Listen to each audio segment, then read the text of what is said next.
யாருக்குமே உங்களோட அன்பை திகட்ட திகட்ட கொடுக்காதீங்க. அவங்களுக்கு ஒரு நாள் உங்களோட அன்பு சலித்து போயிடும்.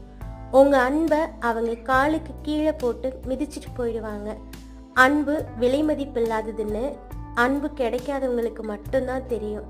அதே அன்பு ஒருத்தனுக்கு எல்லா நேரத்துலையும் எல்லா இடத்துலையும் கிடைக்கும்போது அதை உதாசீனம்தான் படுத்துவாங்க.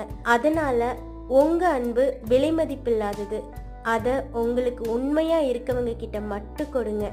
அன்புங்கிற பேரில் உங்களை ஏமாத்துறவங்களுக்கு உங்கள் அன்பை கொடுக்காதீங்க. ஏன்னா அதை அவங்க குப்பையாக தான் பார்ப்பாங்க. ஏமாத்துறவங்க பணத்தையோ பொருளையோ வச்சு ஏமாத்துனா பரவாயில்ல. பாசங்கிற பேரில் ஏமாத்துறத யாராலையும் தாங்கிக்க முடியாது. அந்த ஏமாற்றத்தை யாராலையும் மறக்கவும் மன்னிக்கவும் முடியாது. இந்த வீடியோ உங்களுக்கு பிடிச்சிருந்தா லைக் பண்ணுங்க, உங்கள் ஃப்ரெண்ட்ஸுக்கு ஷேர் பண்ணுங்க. மறக்காம நம்ம சேனலை சப்ஸ்கிரைப் பண்ணிக்கோங்க. தேங்க்யூ.